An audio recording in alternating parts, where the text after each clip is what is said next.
No Hindu no news. అదేంటి అర్థం కాలేదా? అది ఎలాగో మీకు అర్థం అవ్వాలంటే నేను చెప్తా చూడండి.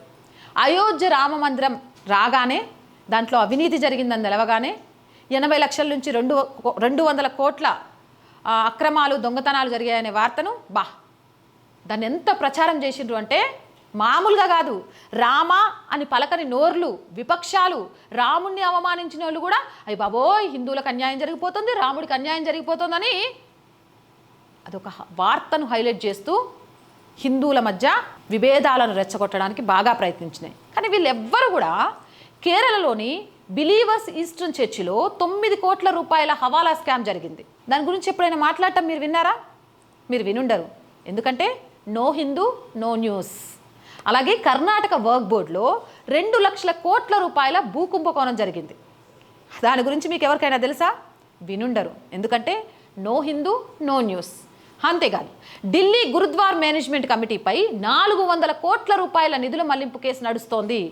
ఈ కేసు నడుస్తోందని కానీ ఇది జరిగిందని కానీ మీరు ఎప్పుడైనా విన్నారా? వినలేదు కదా, వినుండరు. ఎందుకంటే నో హిందూ నో న్యూస్. ఎప్పుడైనా కామాంధుడైన ముల్లా గురించి, కామాంధుడైన మౌలానా గురించి, కామాంధుడైన పాస్టర్ గురించి ఇలాంటి పదాలు విన్నారా? అబ్బెబ్బే వినరు. ఎందుకంటే కామాంధుడు అంటే కేవలం ఒక పూజారి మాత్రమే అనేలాగా వార్తలు బయటకు వస్తూ ఉంటాయే తప్ప మిగిలిన మతాలకు సంబంధించి వాళ్ళు చేసినప్పుడు ఎప్పుడూ వార్తలు బయటికి రావు.